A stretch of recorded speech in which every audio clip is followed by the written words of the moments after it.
ایسی گھٹیا بہن کے ہونے سے بہتر ہے کہ بندے کی کوئی بہن ہی نہ ہو، وہ اکلوتا ہو، اکیلا ہو۔ جو بہن ایسی حرکت کرے کہ اس کے شوہر کو ہی چھین لے، اور اس شوہر کی تو بات ہی چھوڑ دیں کہ جو اپنی سالی سے لگ جائے، اس شوہر کی تو بات ہی ہم اینڈ میں کریں گے۔ سب سے پہلے تو ہم سگے بہن کی بات کریں گے، جو ہمارا سگا خون ہے، وہ کیسے ہمیں دھوکہ دے سکتا ہے۔ آج ایک ایسا واقعہ آپ سے شیئر کرنے والی ہوں، دل دہلا دینے والا واقعہ، کیا آپ سن کے اپنے غم بھول جائیں گے۔ السلام علیکم، امید ہے آپ سب خیریت سے ہوں گے۔ اللہ پاک آپ کو ڈھیروں خوشیاں عطا فرمائے اور ہر غم سے آپ کو نجات دے۔ بسم اللہ الرحمن الرحیم، شروع کرتی ہوں اللہ پاک کے نام سے جو بڑا مہربان اور نہایت رحم کرنے والا ہے۔ تمام تعریفیں اسی خدا کے لیے جس نے ہمیں خلق کیا، اور درود و سلام محمد اور آل محمد کے لیے۔ ایک سسٹر بتاتی ہیں، وہ انڈیا سے ہیں۔ الحمدللہ میرے چینل پہ انڈیا سے، پاکستان سے، کافی جگہوں سے لوگ دیکھتے ہیں، کیونکہ ہمیں پتہ چل جاتا ہے سائٹ جو ہم اوپن کرتے ہیں اس سے کہ کہاں کہاں سے ہماری ویڈیوز دیکھی جا رہی ہیں۔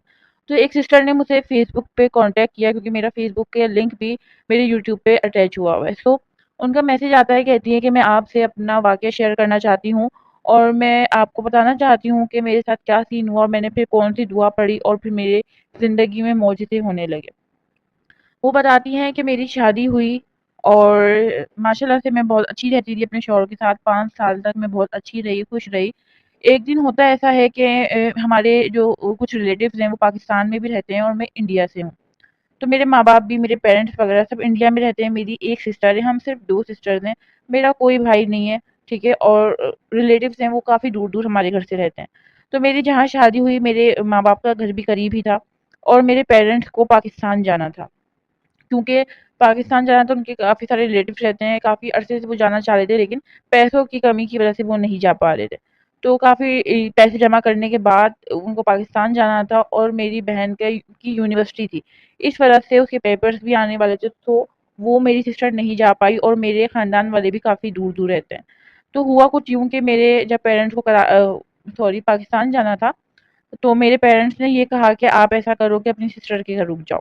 تو وہ میرے گھر رک گئی، اور مجھے بھی کوئی اعتراض نہیں تھا، کیونکہ میری بہن تھی، ہم صرف 2 ہی بہنیں ہیں، تو مجھے بھی اچھا لگا کہ چلو میرے ساتھ رک جائے گی، یہیں سے یونیورسٹی جائے گی، تو مجھے کوئی اعتراض نہیں تھا، کیونکہ جب تک کوئی ایسی بات بھی نہیں تھی۔ خیر، بتاتی ہے کہ میری بہن میرے گھر پہ رکی، اور پھر ہمارے بھی حالات کچھ ایسے ہی تھے، کچھ خاص میرے گھر کے حالات نہیں تھے، اور میرے پیرنٹس بھی مطلب غریب ہی ہیں کافی۔ تو میرے شوہر کے پاس بائک تھی، تو ہوا کچھ یوں کہ میرے شوہر کے ساتھ وہ بائک پہ یونیورسٹی جاتی تھی، اور میری طرف سے بھی اجازت تھی، کیونکہ میرا مائنڈ کوئی اتنا بند نہیں تھا، میں اوپن مائنڈیڈ لڑکی تھی، تو میں نے بھی کچھ اعتراض نہیں کیا اس بات پہ۔ میری سسٹر کو وہ یونیورسٹی لے کے جاتے تھے، لے کے آتے تھے۔ اب مجھے نہیں پتا ان کے درمیان کیا بات چیت ہوتی تھی، وہاں راستے میں کیا ہوتا تھا، مجھے کچھ بھی نہیں معلوم۔ خیر، جب یونیورسٹی سے آتے تھے وہ لوگ، تو بھی مطلب پہلے اتنی بات چیت نہیں ہوا کرتی تھی ان کے درمیان، لیکن میں دیکھ رہی تھی کہ اور میرے پیرنٹس 1 مہینے کے لیے رکنے کے لیے گئے تھے پاکستان میں، تو میں دیکھ رہی تھی کہ ان کے درمیان جو نزدیکیاں بڑھتی جا رہی ہیں۔ مجھے فیل بھی ہوتا تھا، ظاہر سی بات ہے میں بیوی ہوں، اور ہر لڑکی، ہر بیوی کہیں نہ کہیں کچھ نہ کچھ فیل کر ہی لیتی ہے۔ خیر، بس میں سوچتی تھی، میں فیل کرتی تھی، مجھے ان کی ایکٹیویٹیز عجیب لگنے لگی، حالانکہ جب میں پاس ہوتی تھی تو قریب نہیں آتے تھے، مطلب دور دور ہی ہوتے تھے، لیکن بٹ پھر بھی آنکھوں میں کچھ مجھے عجیب سا فیل ہوتا تھا، آنکھوں سے آنکھوں میں مطلب ملا کے جب وہ دیکھتے تھے تو ایسا لگتا تھا کہ آنکھوں ہی آنکھوں میں کوئی بات چیت ہو رہی ہے، کیا ہو رہا ہے، حالانکہ دور دور رہتے تھے، بٹ میں پھر بھی ایکٹیویٹیز ان کو پتہ نہیں کیوں مجھے سمجھ میں آنے لگی کہ شاید کچھ گڑبڑ ہے، لیکن میں نے جب تک اپنی آنکھوں سے کچھ بھی نہیں دیکھا تھا ہوتے ہوئے۔ خیر، پھر کافی ٹائم گزرا، تھوڑے دن گزرے، اس کے بعد میں اپنی ظاہر سی بات ہے بہن گھر میں ہوتی تھی، اس کے ساتھ ہنسی مذاق بھی ہوتا تھا میرا، میرے ساتھ کام بھی کراتی تھی، کام ہاتھ بٹاتی بھی تھی، کیونکہ اللہ پاک نے بھی یہ کہا ہے کہ جب تک آپ اپنی آنکھوں سے کوئی ثبوت نہ دیکھ لو، یا آپ اپنی آنکھوں سے آپ کسی پہ الزام نہیں لگا سکتے، آپ کسی پہ بلیم نہیں لگا سکتے۔ تو میں نے کچھ بھی نہیں دیکھا تھا، بس میرا وہم تھا، میں سمجھتی تھی شاید یہ میرا وہم ہے، ایسا کچھ بھی نہیں ہو سکتا۔ خیر، پھر یہ ہوا یہ کہ پھر ایک رات ایسی آئی کہ میں بچوں، ظاہر سی بات ہے بچے بھی تھے، تھک گئی تھی کام کر کے، تو میں بچوں کو سلا کے میں بھی سو گئی، میرے برابر میں ہسبینڈ سو رہے تھے، 2 ہمارے گھر میں روم ہے، تو میری سسٹر الگ روم میں سوتی ہے ظاہر ہے۔ پھر ہوا کچھ یوں کہ ہمارے بیڈ پہ جیسے جیسے ہم اٹھتے ہیں نا تو آواز آتی ہے نا بیڈ پہ سے، تو سمجھ میں آ جاتا ہے کہ کوئی اٹھ رہا ہے، تو میرے شوہر کو بھی یہ بات معلوم تھی۔ تو ہوا کچھ یوں کہ میری اچانک آدھی رات میں آنکھ کھلتی ہے، اور میں دیکھتی ہوں کہ میرے ہسبینڈ میرے روم میں نہیں ہے۔ اس کے بعد میں دروازہ کھولتی ہوں، ظاہر ہے دروازہ کھولتی ہوں، بیڈ سے اٹھتی ہوں، ہمارے گیٹ میں سے بھی آوازیں آتی ہیں، تو سمجھ میں آ جاتا ہے کہ کوئی اٹھا ہے۔ خیر ہوا کچھ یوں اس دن اتفاق تھا کہ دروازے میں سے کوئی آواز نہیں آئی، مطلب کہ جیسے دوسرے روم میں کوئی بیٹھا ہوتا ہے تو آواز آ جاتی ہے کہ کوئی آ رہا ہے نا ایک روم سے، تو اس دن ایسا ہوتا ہے کہ اس دن آواز نہیں آتی، پتہ نہیں کیا ہی اللہ کا کرنا ہوتا ہے، یا اللہ تعالیٰ کچھ مجھے دکھانا خود چاہتا تھا یا کیا، میں نہیں جانتی۔ خیر اچانک ایسا ہوا کہ وہاں سے آواز نہیں آئی، اور پھر مجھے تو ویسے ہی پہلے سے ہی تھوڑا شک شبہات تھے، تو میں نے کیا کیا، میں دھیرے دھیرے اپنے پاؤں کو کنٹرول کرتی ہوئی میں اس روم میں داخل ہوئی جہاں میری سسٹر تھی، اس روم کا دروازہ کھلا ہوا تھا، اور میں دیکھتی یہ ہوں کہ میرے ہسبینڈ بیٹھے ہوئے لیٹے ہوئے ہیں، اور میری سسٹر بھی لیٹی ہوئی ہیں ساتھ میں ہی، سمجھے، ساتھ میں ہی نا، مطلب ایسے نہیں کہ خدا نہ خواستہ میں نے کچھ دیکھا ہو، بہت زیادہ ہی بھیانک کچھ دیکھ لیا ہو، ایسا نہیں، نارملی۔ تو پھر وہ کور کرتے، ظاہر سی بات ہے میں نے دیکھ لیا تھا، وہ کور کرتے ہیں کہ اس کی طبیعت خراب ہو گئی تھی یا گر گئی تھی، وہ اس طریقے سے انہوں نے کور کیا، بٹ میں پھر ناراض ہو کے اس ٹائم میں ناراض ہو کے دوسرے روم میں چلی گئی، کیونکہ میں سمجھ گئی تھی اور وہ لوگ بھی سمجھ گئے تھے مجھے دیکھ کے نا، کہ وہ میں سمجھ گئی ہوں، وہ دونوں یہ سمجھ چکے تھے۔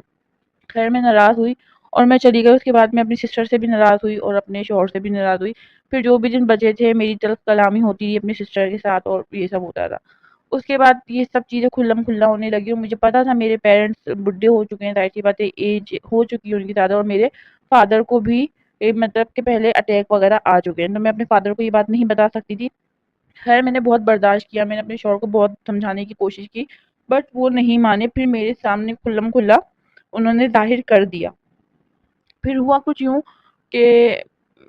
ایک دن ایسا آیا کہ میرے فادر میری مدر آ گئی، میری سسٹر اپنے گھر چلی گئی، اس کے بعد میں بہت پریشان ہوئی، ان لوگوں کی چیٹنگیں چلتی رہی موبائل میں، کیونکہ ظاہر سی باتیں پھر آنا جانا نہیں تھا، میں نے اپنی مدر سے یہ باتیں ڈسکس کر لی تھی، بٹ میں فادر کو نہیں بتا سکتی تھی، بٹ میری بہن کا آنا جانا نہیں تھا، نہ میرے شوہر کا میرے گھر پہ آنا جانا تھا۔ اس کے بعد ہوتا ہی ہوا ہے کہ میں اپنے شوہر کو بہت سمجھاتی ہوں، بٹ وہ نہیں مانے، وہ بالکل بھی نہیں مانے۔ اس کے بعد میں نے صبر کا دامن پکڑا اور میں نے اسٹارٹ کر دی دعائیں پڑھنی، میں نے سورہ یاسین پڑھنا اسٹارٹ کی۔ میں فجر کے بعد درود پاک پڑھتی تھی 7 دفعہ آگے پیچھے، اس کے بعد میں 3 دفعہ سورہ یاسین کا ورد کرنا شروع کیا، کیونکہ مجھے پتا تھا میرے ہاتھوں سے چیزیں جاتی جا رہی ہیں، اور ظاہر سی بات ہے